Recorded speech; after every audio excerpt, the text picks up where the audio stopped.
Hello, beautiful visionaries. This is Lorna Liana, and today I'm so excited to bring to you Jerónimo M.M. Jerónimo is an ayahuasca community activist and independent researcher. In the past decade, he has written and produced 2 documentaries about ayahuasca. The first was about the Brazilian ayahuasca churches. The second about the use of ayahuasca in the treatment of drug addiction. He has traveled extensively through South America, researching a broad range of ayahuasca practices and lectured internationally on ayahuasca tourism and the appropriation of indigenous knowledge. He is the social innovation coordinator at the iSeers Foundation. Thank you so much for joining us today, Jerónimo. Thank you, Lorna. A pleasure to be here. So I'd love to hear more about how you got started on this unique path. I guess you could say that I was curious, but basically I got started I through a series of coincidences after what I would describe as some pretty intense life through the 90s. I met a guy who later became my partner, Mark, my cameraman, and we started working together I started helping him on a documentary that he was on, a project that he was already had started on, about the indigenous people's use of certain very powerful plants. This was something that I was very interested in, but that I had never seen firsthand. So then we began in 2000, in the year 2000. We spent like 3 months in Mexico. We went to Huautla de Jimenez, where Maria Sabina is from, and which is sort of the cradle of, the encounter between, you could say the Western world and the use of Mexican use of mushrooms, that, later came to be known as magic mushrooms. We spent some time there. And then on our second trip, which was 2 years later, we decided to focus on ayahuasca, and we spent about 3 months traveling around Brazil, researching different ayahuasca uses. And this, for me, was a real sort of turning point, because whereas everything that we had done before it resembled something closer to, to archaeology. You were looking for the last remnants of practices that were obviously dying out, that were no longer being practiced or had stopped altogether, or they were only surviving in very small places, very remote places where they were still sort of being used by some old people.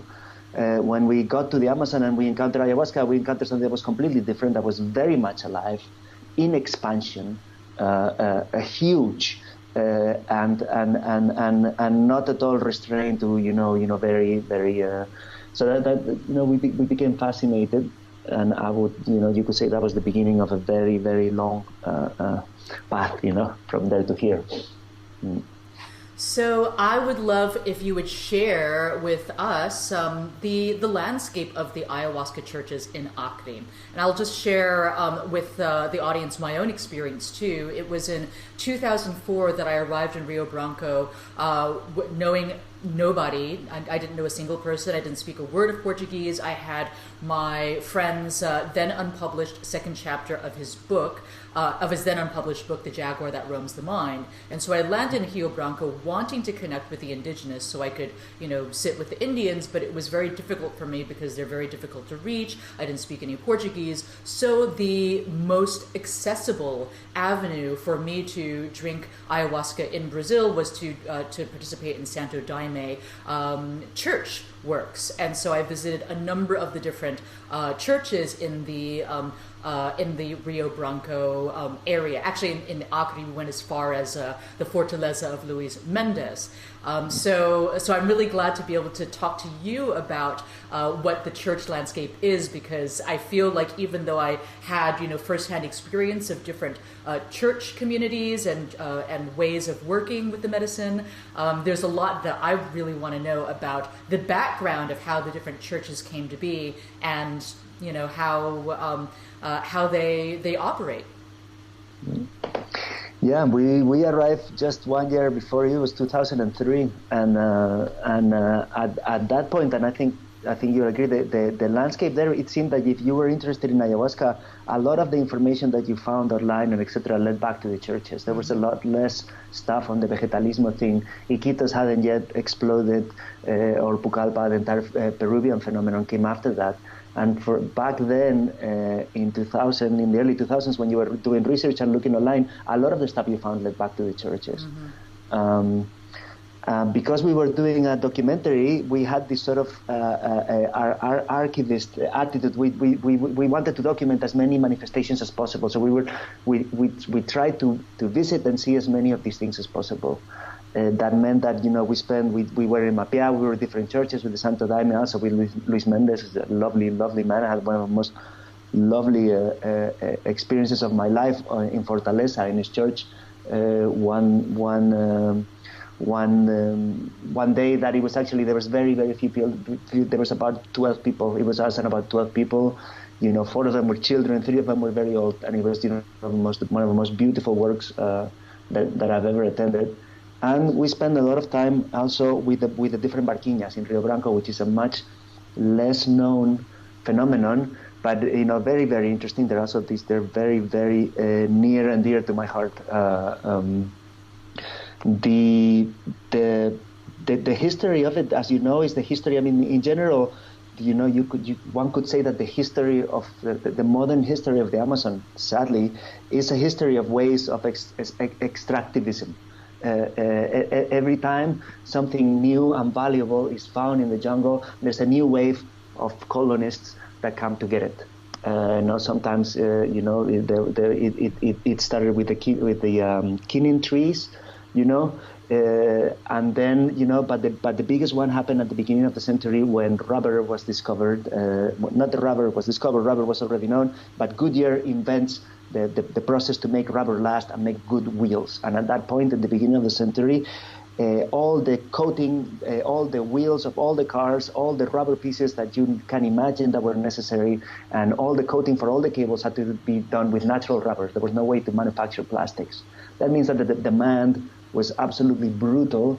The prices skyrocketed, and that created the first really big wave of colonization where masses of people went into the Amazon jungle. Or found a reason to go to the Amazon jungle. Before that, they found it was difficult, it was dangerous, and most people really were not going there neither for fun nor for profit. This story is important because this is how the founders of what later became the ayahuasca religions got to the Amazon. They were actually, most of them, coming from the coast of Brazil, the northern coast of Brazil. They were almost universally descendants of people who were formerly slaves, so they had African roots to them, and this is very important in the religions that they later founded. And they moved to the jungle because there was a situation of dire poverty, and there was an opportunity in the jungle extracting rubber, working in the booming rubber industry, which meant that you had to go into the jungle and find the rubber trees, which were often very far apart from each other. You had to extract the rubber, and then you had to drive the rubber to the next river, and then you had to take the rubber down to the city to sell it. But it was a job in a place where there weren't necessarily jobs, and that's how many of them arrived. And that's how also many of them come in contact with indigenous cultures and come into contact with ayahuasca. So this is how this first, you could say, this is the first jump that ayahuasca takes out of the jungle. It stays in the jungle, but it's a cultural jump. It jumps to a different group of people. They're no longer indigenous, but they were colonists, in Brazil. And what emerges out of this is a mix of both things. It has elements that are from indigenous use, from ayahuasca, and it has elements that these colonists, these people of African origin, brought with them, including their African spiritual traditions and also Christianity, which at this point they were mostly Christianized. So it's if you follow the story, it's actually a fairly organic process from the first times that they try the brew to the place where they become the founders of these churches. It takes decades, and it's a gradual evolution to where as they drink, you could say, they find or it's revealed to them the way they should be doing or practicing this drinking, and this is how these things emerge. So I wouldn't call them new traditions because, some of them are getting close to, they're decades old. They're closer to 100. They're fully established traditions, both the Santo Daime, the Vegetal and the Barquinha, all three churches. I mean, they have, and, plus they have all the background that they already carry with them. There's a huge body of, sort of a spiritual tradition that is already in the Barquinha, in the Daime, and this that came previous. I mean, I don't think new is the right word for any of these phenomena, or what is happening there. But perhaps it's what it is. Certainly, it's very original. Like I said, the world had never seen anything like this. No one had ever put together, African spirituality, indigenous, beliefs and plants, the Amazon jungle, Catholicism, Kardechism, Spiritism, and all of these, and a number of things that were going around, the beginning of the 1900s in Brazil, to the mid 1900s. I have a friend that shared with me. He was like, Santo Daime is not Christians using ayahuasca; it's ayahuasca using Christians. Yeah. And when he said that, and I looked back on my experience in Acre, it just cast a really a new way of looking at it, and something that I found quite funny or comical. But getting back to kind of the traditions, the established traditions of these syncretic churches, do you know much about the lore about how they became founded? For example, how did Mestre Ireneo actually come about to receive the medicine and found the Santo Daime Church, and how the founder of the Barquinha Church did the same? Yeah, but I'm going to specify. I'm not an expert on this, so I might get a few of the details wrong. I mean, I've been told this story, but I might get a few of the details wrong. Basically, like I said, Mestre Ireneo was working in the jungle. He came from the coast, and he runs in contact with these two people, the Costa brothers, that already have some sort of. I think it's called Centro for Regeneração de la Fe, the Center for the Regeneration of Faith. And they are already having a strange sort of operation that involves the use of ayahuasca and some sort of spiritual practices.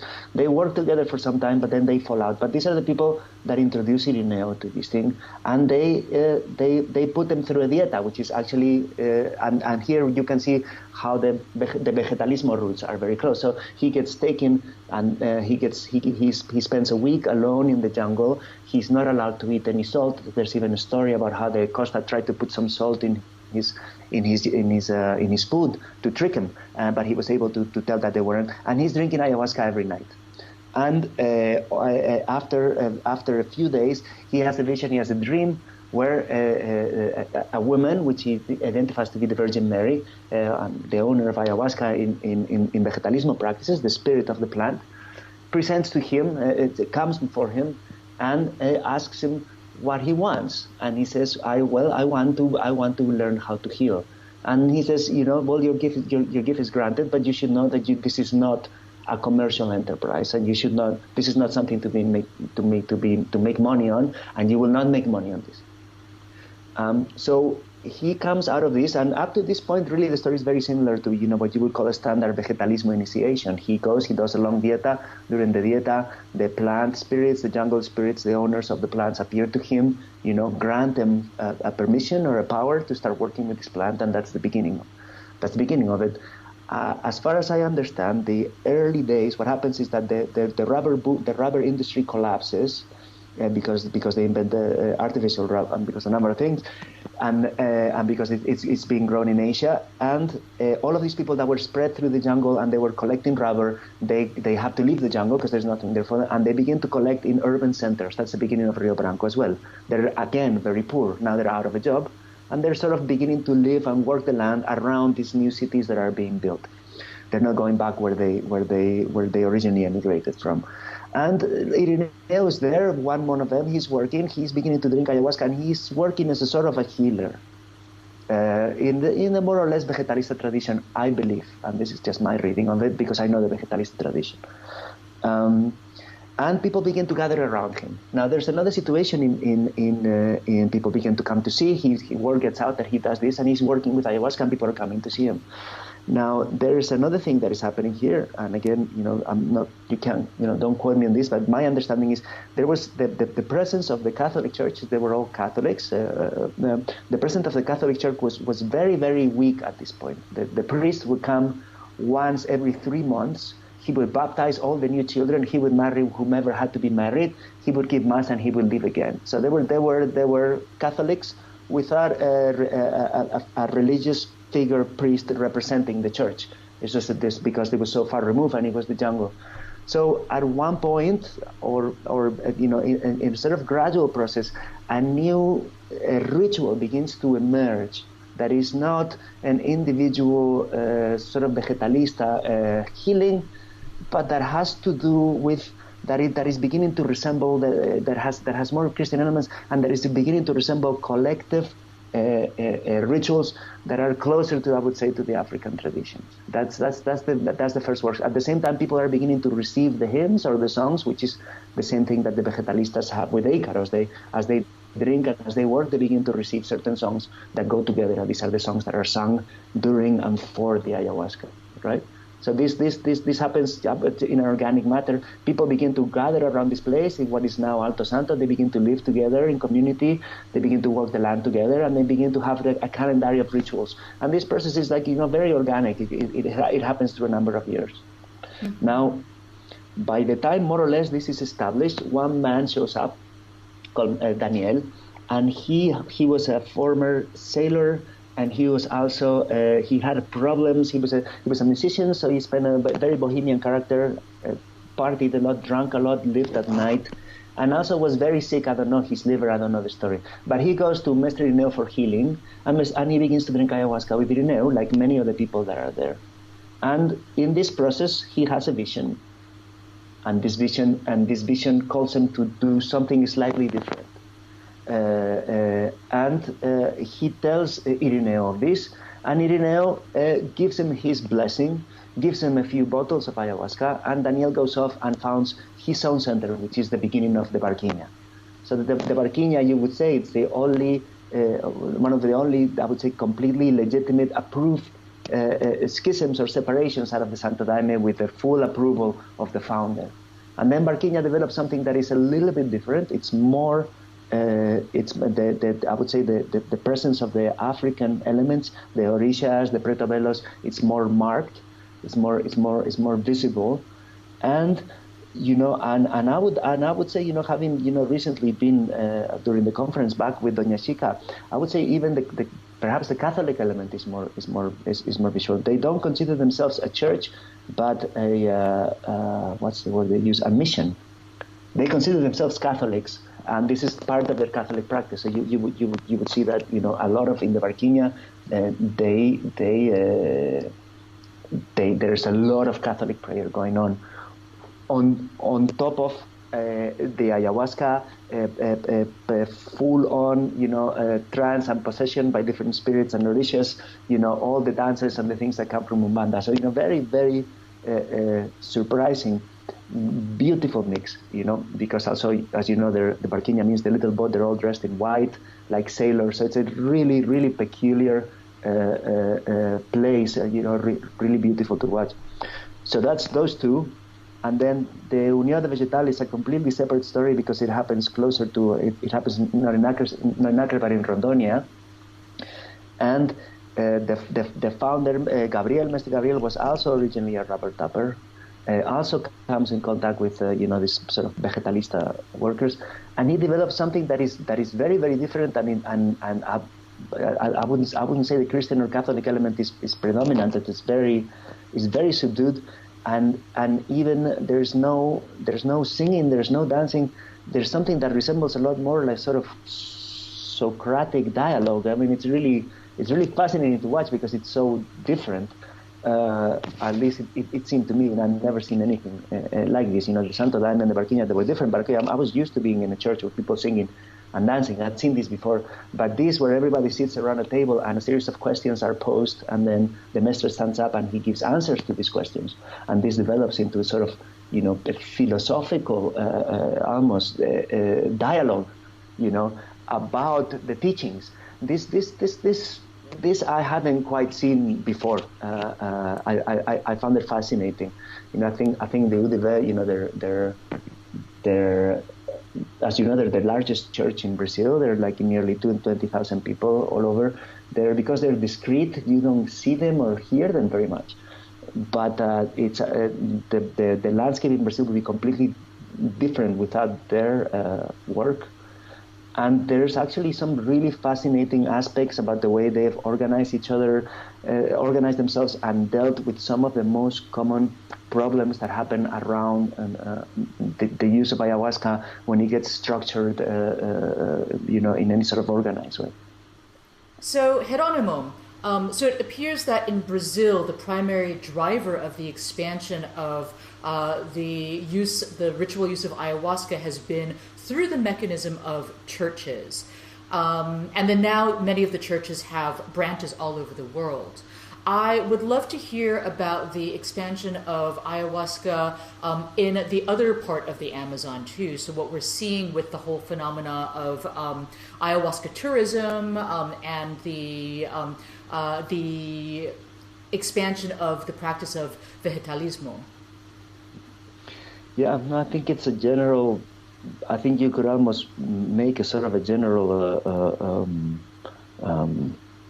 statement and say that what one of the characteristics of ayahuasca is that it travels from people to people, and as they encounter it. This has been at least what's been happening ever since all the people have been arriving to the Amazon. So it's a wider process. It involves in Brazil, it involves the churches, and in other countries it involves the same thing. So you would get in Peru, there was the populations of colonists that would come to the jungle, and then they would become sort of mestizo, mixed populations that had part indigenous and part colonies there, because sometimes the colonists were also indigenous people, but they came from the Andes, right? So it's a mix, and in these places, as the traditional cultures, or the indigenous cultures went into, really dark sort of apocalyptic days. This is, I should have said this, that this is, also the rubber boom was terrible news for the indigenous population of the jungle. It was really one of the saddest, most, terrible and disgraceful episodes of mankind, or you could say, or what you can see the effects of just like, ruthless capitalism and greed, and how that encounters, more vulnerable indigenous populations, and what the end result is. The history of the rubber boom is just it's really one of the lowest points of humanity. But after the rubber boom passed, what was left was all of these people. There was a number of indigenous communities that were nearly destroyed, or they had been aggregated into groups of into villages that collected many different people from many different communities. And what was left of them, what had survived of them, and to these, and added to this, there was also some colonists. There was a number of cities that were beginning to grow in the jungle, and out of this population, out of this sort of cultural milieu, ayahuasca again survives.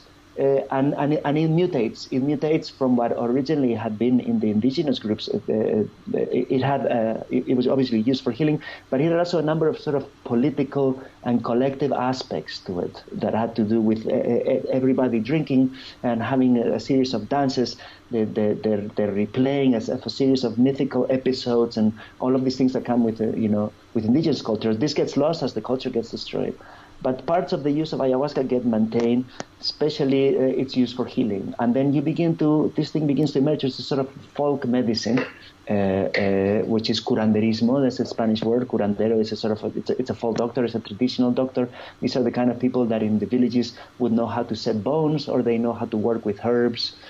And this branch of vegetalismo begins, which is called vegetalismo, curanderismo, mestizo, curanderismo, with some shamanistic elements, some ayahuasca, begins to emerge, and it's already leaping to the next sort of population, which is this sort of like more urbanized mestizo populations. And then from there, it takes another leap to Westerners through, first the interest of a number of, brave researchers, the McKenna brothers, a bunch of anthropologists, Luis Eduardo Luna, sort of the number of pioneers that were first researching this, and then this sort of, Peter Gorman, and then this sort of what was a trickle of visitors, slowly became a river. And now just, an industry. So what are some of the issues that arise with this this kind of it's in a way it's a bit like a clash of cultures where you have this culture that's been evolving in a really organic way in the Amazon, and then cultures changing constantly, and then you have this influx of Westerners, and so there's obviously a lot of issues that arise, and it's a very complex bag of issues, everything ranging from concerns around cultural appropriation of indigenous spiritual knowledge to, profiteering individuals who are posing as shamans and opening up retreat centers in order to primarily make money, but they do not have a very deep level of experience.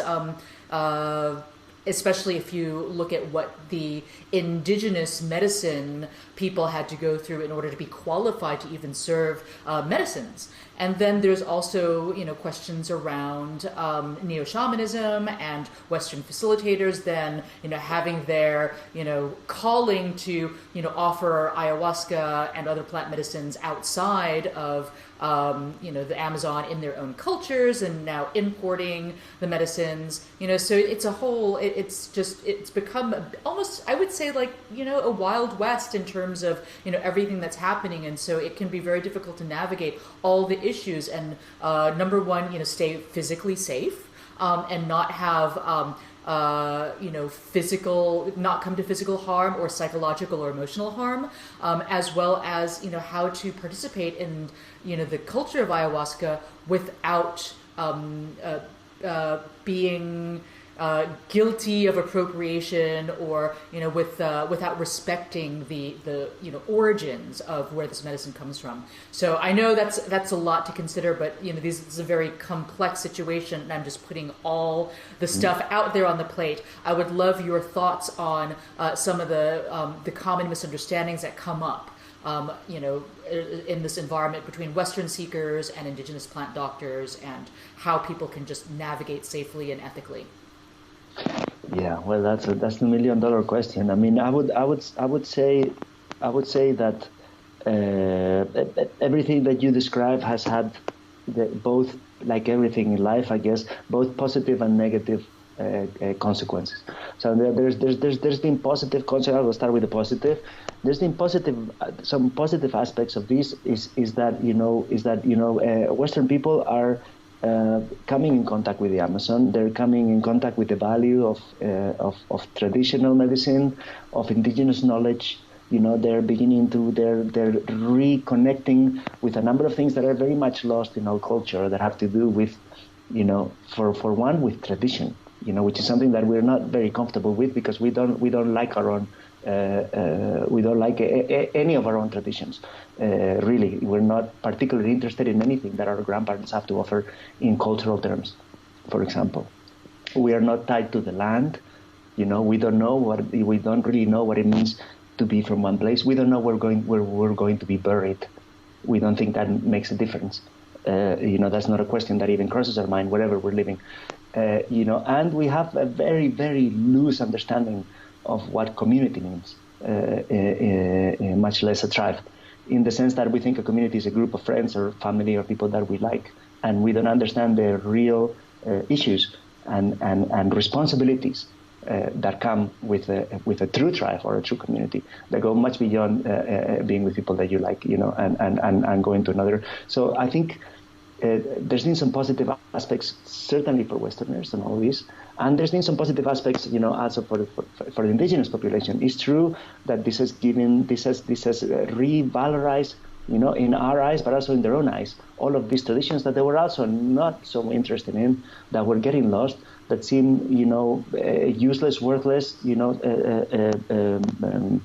superstitious, beliefs of the elders. There is a new interest, which is not just because of ayahuasca, but it's part of a certain, I would say, indigenous revival. A new interest in their culture, in their practices, in all of these things. And these, in a way, the interest of Westerners, it's feeding and it's helping maintain it alive. That's some of the positive things that are coming out of it. Now, the negative things that are coming out of this is everything that you mentioned. On the part of the Westerners, I would say, part of the negative thing is that we have really, really largely, and I'm speaking, I'm the first one that was guilty of this. Really, really misguided Hollywood film notions of who indigenous people are, what it is to be indigenous, what are indigenous doctors, what is shamanism, and what's going on here. And we arrive to these places with a head full of stories that are just stories that live in our heads. They are somewhat related to the real world, but not that much. And then we are expecting to find these things, so we are asking for these things. So we are putting forth a demand, and there is an offer of payment. So when enough people demand a certain type of shamanism, whether or not that shamanism exists, sooner or later somebody is going to play the role. Somebody is going to step up to the opportunity, and they're going to try to become the shaman that the people who are paying want for themselves. This is the dangerous part of this stuff. Or one of the dangerous parts of it. So what we see is that, with the best intentions, looking for our own healing, wanting to do no harm, because I believe most of Western seekers are very well intentioned in all of this, we put forth a certain type of demand that is perhaps not always realistic to what is actually happening on the ground. And then, because the demand is getting so powerful, and because so many people are demanding these things, this opportunity space is being created, then people are stepping up to this opportunity, and they're manufacturing a sort of type of shamanism, neo-shamanism, cultural shamanism, that has more to do with the demand than with the source. I don't know how else to put this. Can I insert something there? Yes. So, so an example of this are the ayahuasca retreats, like the 10-day dietas. From my understanding, this is a new phenomenon because traditionally ayahuasca was only drunk by the shaman, by the curandero, so that he, mostly it was a he, could determine whether, what illness the person had and know what plants to use to heal the person as well as communicate with the spirit. So it wasn't really something that the patient traditionally drank. And so, now this whole phenomena of ayahuasca retreat experiences is what emerged to fulfill this demand. This is what I've heard. Can you comment on what you've discovered through your research? Yeah, just to qualify, it's true that in some places only the shaman drank ayahuasca and to use it as a diagnostic tool, and the rest of the people didn't. But it's not true everywhere. There were other traditions just as traditional where everybody was drinking. What the centers, I would say, the centers that feed from is closer to vegetalismo, and the way things were doing before the centers existed was that people who were curanderos, they had a calling to be healers. And they also had a job. This is usually not a full-time job. They were farmers or they were fishermen, or they lived in the jungle, and they just had this gift that they had learned through doing the dietas. People came for them for healing, and then so every twice a week, 3 times a week, on certain days they would be drinking ayahuasca in their house, and whomever came for that, they would be served, and they would all drink together, and then usually people spend the night there or not, and then they went back to their own places, because they were talking about a small village, and they were neighbors, basically, Sometimes people came from far away, and they stayed. They were very sick, and they lived in the house of the shaman with the family for weeks or months until they got better. And they would, they would help with the work, with whatever needed doing, and that's how they paid for the way. This is all within tradition, right? And would the shamans be paid for the service? there's usually some sort of a counter, I wouldn't say an exchange. An exchange. Yeah. That it could be a chicken, it could be not necessarily money, but I think there will usually be an exchange. Now, when Westerners begin to arrive, they have a different situation. They're like, no, I have 2 weeks vacation, and that's how much vacation I have. Mm-hmm. That's how much vacation I have. I have to go back. I have to work. I have 2 weeks. So I need to, I need to get the most, and I don't have a place to stay. I don't have blah, blah, blah. And, in the jungle, people say things moved at another speed, right? You didn't need, people wouldn't, they could drink every day, but there's no reason. There's all the ayahuasca you want. You could take months to get, you could drink once a week, or you can drink every 2 weeks. It was not there was not this urgency that I have a flight back 10 days from today. I would say this is where the opportunity, this is where the centers emerge to meet this need, because the need of the people was, I cannot, if you only give ayahuasca on Thursdays and I'm only going to be here one Thursday, I need, and also because Western people they are particular about their food, they're particular about their sleep, they're not from the jungle, they're not exactly, they don't like the same things. And they enjoy the same things. They don't always speak the language. All of these things are there in place. So, in a way, the centers emerge as an answer to the type of things that the visitors are demanding. Mm-hmm. So this whole question around cultural appropriation is a very hot topic in the world of shamanism and plant medicine shamanism. So, based on your understanding of this landscape, what do you see as the most egregious examples of cultural appropriation, and how might we as Westerners avoid participating in that narrative? I think if you have, okay, I'm going to say, white is probably not the word, but Western, if you have a group of Westerners in a room and all of them are Westerners, and one of these Westerners is wearing feathers and he's wearing a traditional dress and he's banging on a drum and he's singing songs that are in an indigenous language, I don't think there's anything necessarily wrong with this from the get-go. I myself have met a number of, white people who have spent, very long time and learned indigenous language and are, fully certified and approved and deserving of doing what they're doing. Mm-hmm. It's not the situation that is in itself wrong. What is something to be questioned is, I think the bigger question here is who benefits, right? Who's getting the benefit here? Okay, obviously the patients are getting the benefit. Obviously the person who is given who's doing the doctor is also getting some benefit, And then how much of this benefit is going back to the source, to the Amazon, to the tribes, to the groups? That's when you generally and it's very, very difficult to define this thing, and it's a very unstable ground. But generally, when you are dealing with somebody that has more power, more money, more capacity, taking or borrowing or receiving, cultural objects, learning, teachings, medicines, from a culture that has less power, less money, less people, you are in a situation that is by nature asymmetric. Mm-hmm. And then that's where the dangers, that's where you have to be careful.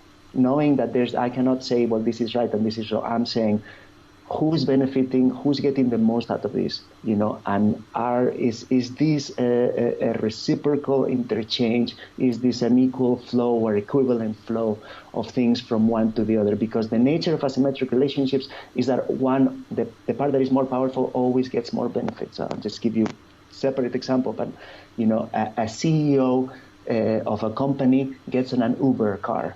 And the driver tells him that he drives the Uber all day and he sleeps on the Uber because he can't make money to pay rent. Mm. Okay? Mm-hmm. That was a meeting that's an asymmetric meeting. Mm-hmm. Here's you have a CEO, and you have a person that have to drive on their car working on the gig economy. And they have an interchange. Mm-hmm. Out of this meeting, the CEO goes back writes a blog post, gets very popular, that gets a lot of traction, and then he gives a TED talk about this and about the lessons that he learned from this Uber driver. The CEO is actually extracting a lot of value out of this meeting. What is the Uber driver getting other than the fee for the car? Now, this is the nature of asymmetric relationships. It's just the benefits flow to the more powerful part. Even if they're very well-intentioned, good people with the best, it's just the nature of the relationship, right? Because it's asymmetric. So in the encounter between Westerners and indigenous people, this is very often at play. And this is what makes it so delicate and so difficult. It's not about intentions.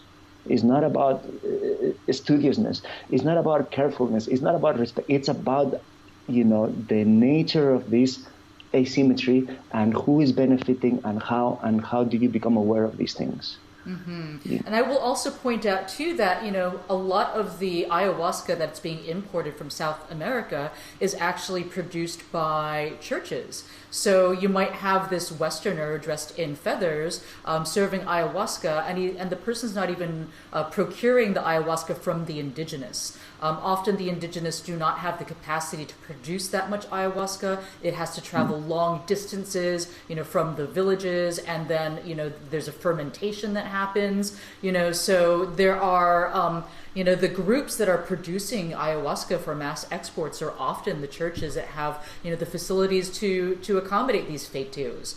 Which brings up another, really important question, which is, an argument that I witnessed at the ayahuasca conference in Rio Branco, where, some of the church leaders were accusing the indigenous pages of charging too much money for their, per person to participate in the ayahuasca ceremony. And I believe it was Banky who was like, hey, you got this medicine from us and you guys are exporting, vast quantities of this medicine that you learned from us overseas to Europe and America. And, the church is making a lot of money from that. So, how dare you accuse us? And so this, brings up this very, delicate question around the economics of the ayahuasca.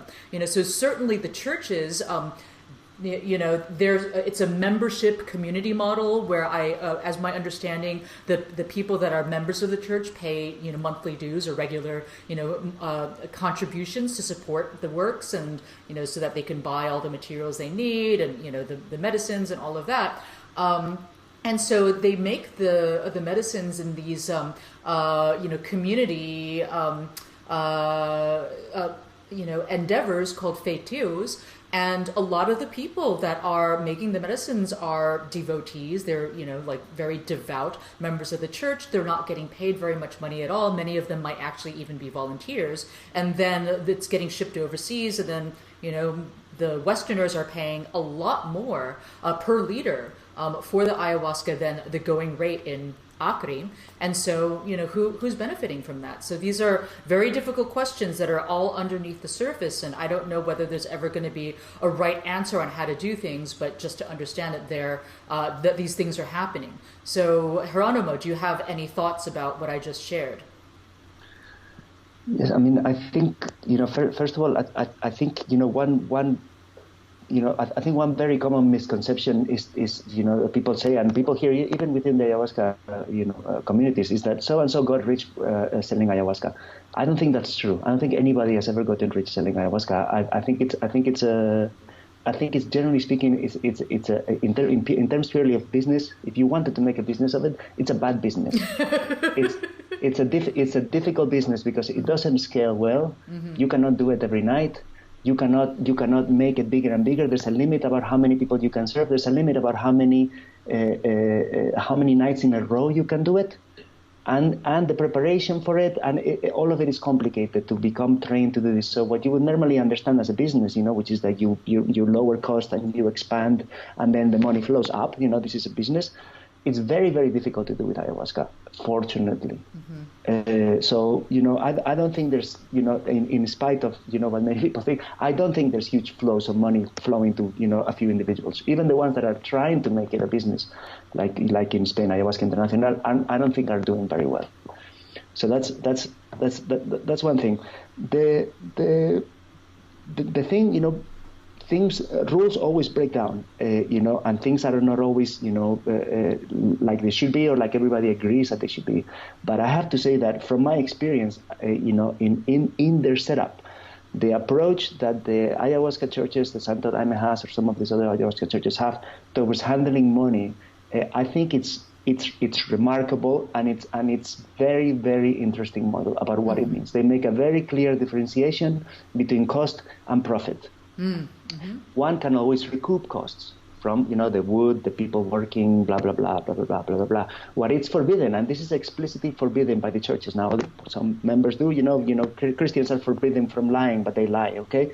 But the churches forbid that profit is made of the ayahuasca, and this is all three churches have this rule. This is and I know personally some cases where the accounting that goes into proving that this is like that, it's absolutely exhausting. It's unbelievable. Every cent is accounted for, and I think there's something. There's a wisdom there, and like I said, this came from all the beginning. The first time that the Mestre Neo had the vision, the Virgin told him, "You cannot make money with this, and you will not." So I think that's one part. So in a sense, now here's another part. It's also true that the churches, as colonists, and okay, they were colonists, they were poor, they were this, they were that, but they were already in a sort of asymmetric relationship with indigenous people, and even more so today. Most people in the churches in Brazil are, doing better, quote unquote, than most indigenous people in Brazil. So for them, even though, and I don't want to in any way diminish or their struggles and their problems, because they also have them, but usually many of them, they have works, they have paying jobs, and then the church is something that is, well, like a church. Like for us, the church is something that is parallel to your life, that is very important to you, but it's not your main activity. It doesn't give you have other sources of income, and you're participating of the cash economy already. Now, indigenous situation the indigenous people are often in a different situation, which is that they are excluded, or it's very difficult for them to access the cash economy. Because what we ask them is, what do you have to sell? Because what, you want an outboard engine, you want this, you want that, you want medicines, you want food, you want hot chili, you want, what do you want? We make things, right? We have tons of things, Nike, sneakers, the TV, satellites, but you need to pay for this. So what are you going to, and for indigenous communities, access to the cash economy, access to cash is complicated.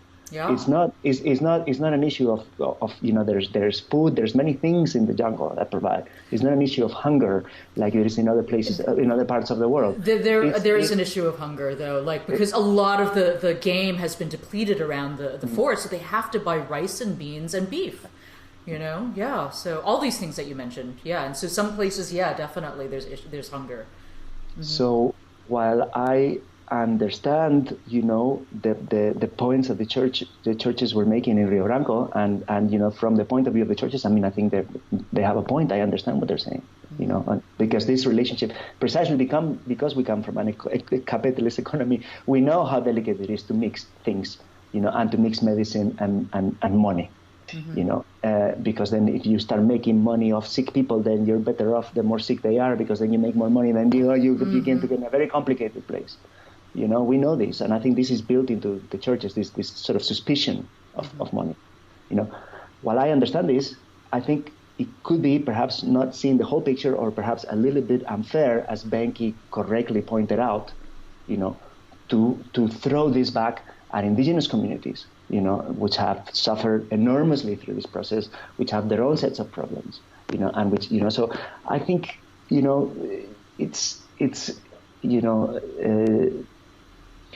I think the more conversations like this need to take place. Mm-hmm. And that's what we saw in Rio Branco. It was a little bit tense, and it was a little bit explosive, but I think it was very positive that these people were together under the same roof, having these conversations, because they need to be had, and of course everybody has a good point to make, Yeah.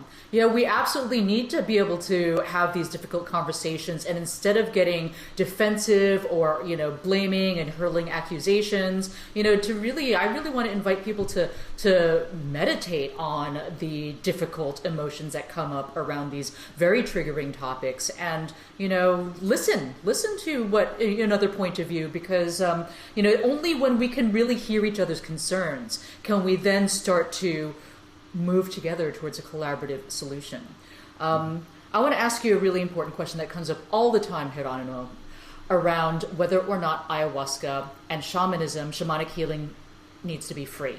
So I hear this from Westerners a lot. They're always like, a lot of people complaining about having to, pay for an ayahuasca ceremony because the indigenous offer it for free, blah, blah, blah. Shamanism should, not be associated with money. And so, why would you, anyone that's charging money for shamanic healing or, information, they're, doing some type of, spiritual negative act of karma. What do you think about that? I think it's not a matter of whether money should be involved or shouldn't be involved, but a matter of how to do it right. Mm-hmm. I'll give you an example. This is an ongoing discussion that we've had. But I would just paint both sides of the argument. In one side of the argument, I've met a number of practitioners that have even low-paying jobs. One of them is a delivery person. Another one was a clerk in a store. Mm-hmm. And they do this from Monday to Friday.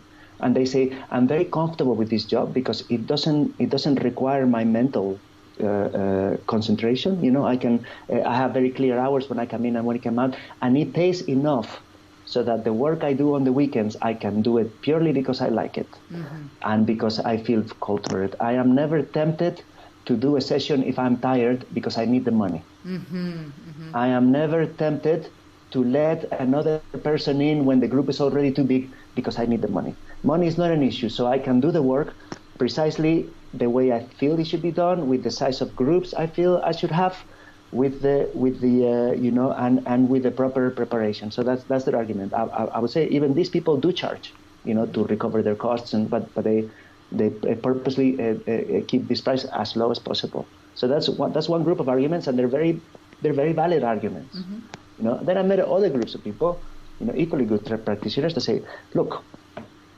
you cannot halfway shamanism. This is a full-time job. This required so many years of training, mm-hmm. so many dietas in the jungle, so many travels, so many trips. I mean, do you think that this is like to do this right? You need complete dedication mm-hmm. to this. I couldn't be doing another job and getting distracted with that stuff. I wouldn't be good at what I'm doing. Mm-hmm. And it cost me a lot of money. It was a huge investment to get here because I had to go to Peru and I had to do all of these dietas and years of traveling and years of whatever and years of that. So no, to do this right, you have to focus on this. You have to do nothing else, and and money has to change hands because to start up with but then I would be saying that what I did and the training that I followed had no value. Both people have good points. I believe both possibilities exist, and in fact, both possibilities exist. You have people on both ends doing both things. The question, and then everybody individually has to feel where they want to stand on this. What is closer to them and what is more called for. I can't say that this is right and the other one is wrong. I'm saying these are two ways of doing things right. Now, I'm going to talk about a way of doing things wrong when it comes to money. There is a very well-known person, because they're very public, here in Spain, who is determined to be the first ayahuasca multinational. And they've said so publicly. They have established something that looks like a pyramidal scheme. So that is taken from marketing, which is how you organize things. You open up territories, and the person in the territory gets a cut of all the clients underneath him, and then a cut of those also flows up in the forms of So that's how the pyramidal scheme works, and that's how it spreads. Now this person, the problem that they have is what I said, is that ayahuasca doesn't grow very well, because you cannot, if you open up a new territory, you cannot train people fast enough. And you cannot make the groups large enough, and you cannot do it every night. So it's hard to grow it as a business. So you had to You have to begin to cut corners, which is what this person did. He reduced the training to a very short program. But then, if you reduce the training to a very short program, people are not, they haven't drunk enough ayahuasca themselves to be able to handle the ayahuasca in themselves before they handle it in others. So they can't be paying attention to everybody in the room because they're lost in their own trip, which is what happens to novice people. And that's why it takes many years to train, because you have to become, like you have to be able to do this with your eyes closed. Just like dancers or athlete experts or martial artists or anything else. It takes a long training until it becomes second nature, right? What does he do? The people who serve, they don't drink. They are sober. They serve to everybody and they stay sober, so they don't have to handle their own trip. That's how you cut the corner and you make the possibility of growing and graduating people faster, so they can still serve in. I think this is. They also charge. They don't charge more than the other two people that I've put as an example. That's not the issue. The issue is not that is charged. The issue is how are you doing things, and what for. And I think that really that's what's the core of it. Whether you charge or not, that's not, what form the interchange. It's something that, it's very important, and everybody needs to solve this individually, But the real question is, what is the right way to charge, perhaps, and what are wrong ways to charge, And I think that's really the real difficult problem that hides behind these arguments. It's kind of interesting because that organization has come up on my radar a number of times, because as an entrepreneur in the internet, business, market, there's a lot of interest now among entrepreneurs around the mind hacking ability of ayahuasca to help you, achieve your breakthrough, right? And so, one of the arguments that comes up about going with this organization is, well, it's convenient to me because they've got the schedule works out with my timing. I'm a really busy entrepreneur, so I'm just going to do this. It's not that expensive. I don't have to wait forever, and then it's like near my home. And, on a number of occasions, I've just been like, hey, there's a lot of negative, press around this organization. You should, here's some, articles for you to read. I would seriously consider, whether or not sitting and having this experience with this organization. And then it's pretty much like, hey, I'm just too busy. The schedule works for me, so I'm just going to go there. And then, having an experience, and, my one friend, in spite of my,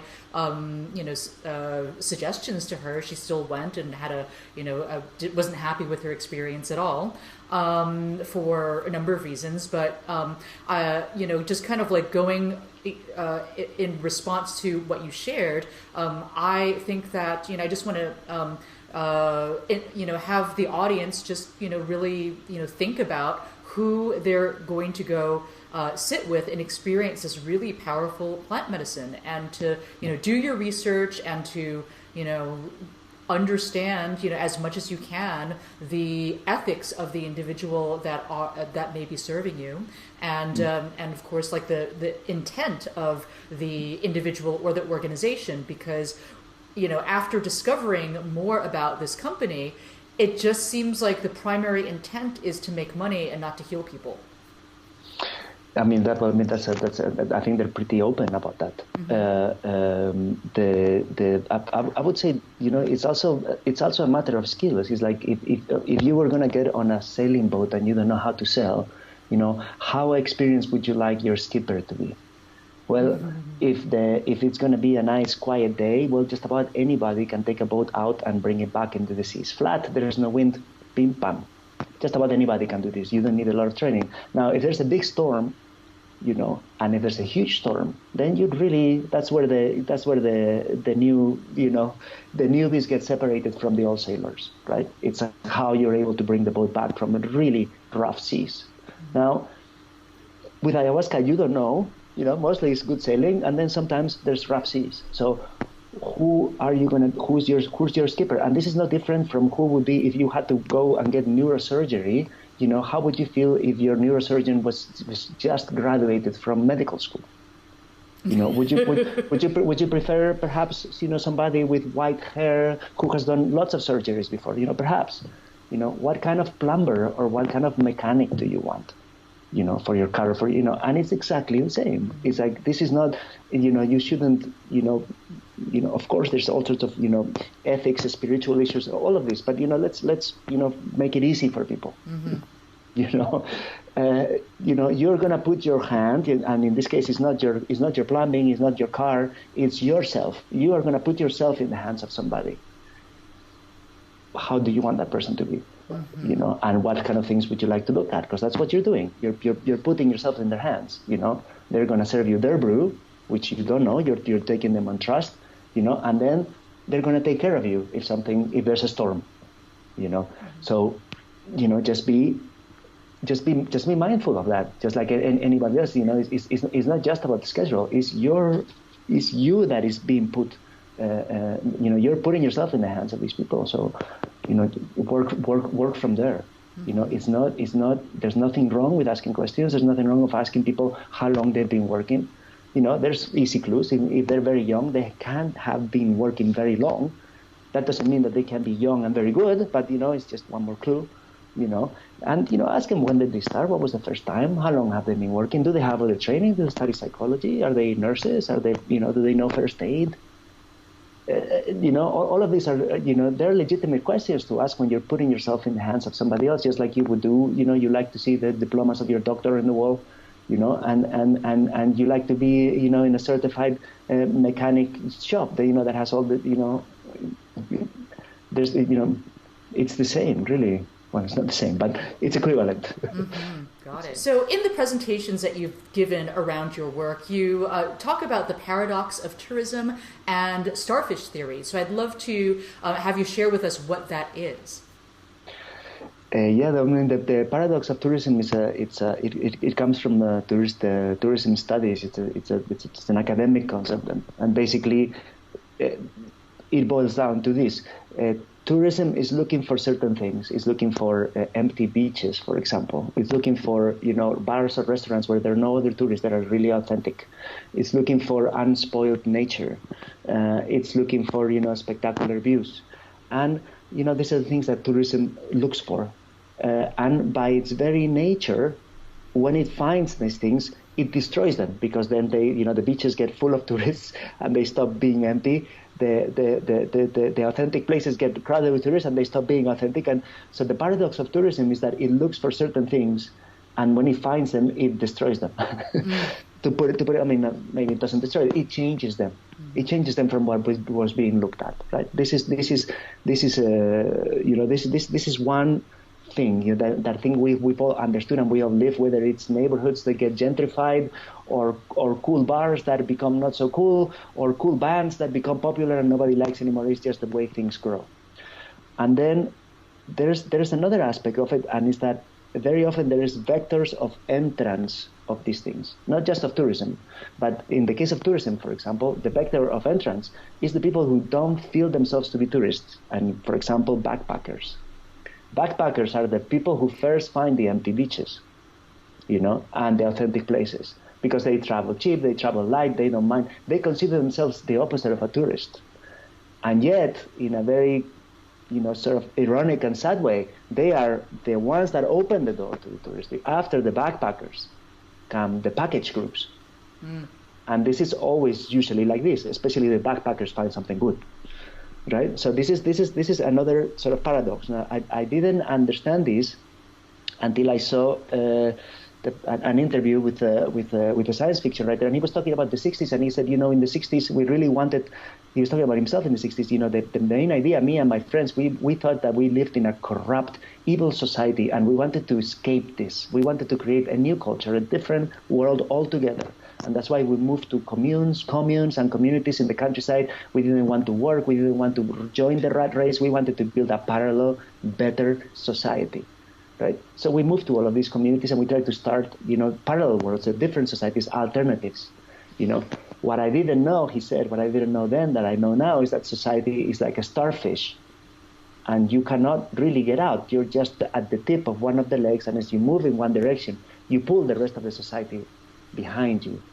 So you could say the hippies as they move towards Eastern spirituality, yoga, vegetarianism, biofood, all of these things, they indeed were at the tip of the arm. And when they were doing it, nobody else was doing that stuff. And they were traveling to India and they were backpacking, and they opened the path. And at the same time, they pull behind them the rest of the society. Now, there's a lot of vegetarian people. You can find yoga everywhere. Meditation is getting popular in all sorts of places. This is how it happens.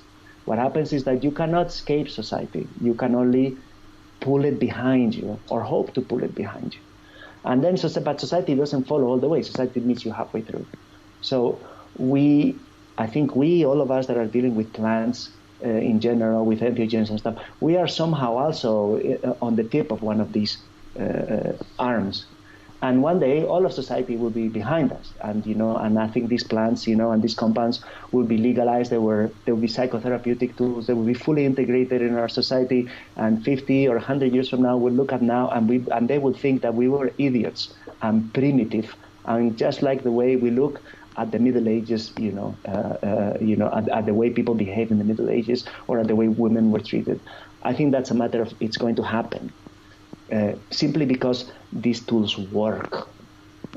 It's a good thing. So when it's a good thing, society follows behind. Now, the problem or the issue, you could say, is that, like I said, things are met halfway through. So right now, yoga, which was physical training to reach certain spiritual stages on the road to enlightenment, this is not exactly what it is for us. What yoga is for us is something that fits in a place called gyms, usually, and that has to do with, of course, some spiritual stuff, but mostly feeling good and looking good and being healthy, and, meditation, which was a tool for reaching spiritual enlightenment, has become mindfulness, which is a way to deal with stress and do better at your work. Right? This is where society meets things halfway through. It receives these things, but it doesn't become. It stays. Closer to where it's comfortable, or it fits these things where they fit. In the structures that we have. We have gyms, we have spas, and we're beginning to have these sort of retreat centers that would used to be balnearies, places where people took baths. I think that's where our culture where it's first going to absorb these things.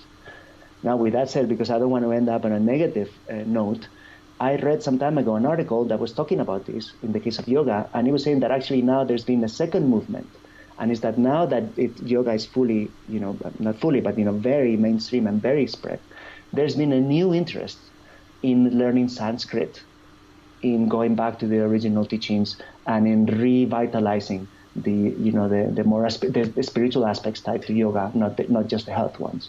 So I think perhaps it's sort of a wave. So in order for things to reach in, they have to become sort of diluted. And then once they become diluted and they enter, then they become reconcentrated, or there is an interest back in the. Could be. I would like to think. I would like to think that's the case. That would make a lot of sense because, as it becomes diluted, it becomes more accessible to a wider population of people. And then within that population, there's always going to be the people that are interested in getting really deep into that topic. So then that would catalyze the revitalization of some of the ancient traditions. So, Jerónimo, thank you so much for your time here today. We've talked a lot, and this is great. I would love to ask you how the audience can best stay in touch with you in case they have any additional questions or want to discover your work. I would say if you just Google my name, Jerónimo, and then ayahuasca, you're going to find me. There's a blog, there's some videos that I uploaded. You can find all of these things just by Googling that. Or if you Google Jerónimo Ayahuasca Tourism, you find everything. And, I work with the iSeers Foundation. My email is jeronimo@iseers.org. So it's I'm very easy to find. All right. Well, thank you so much for your time here today. I want to wish you a beautiful rest of your day. Thank you, Lorna. You have a good day too. And hope to see you soon. Yeah. See you.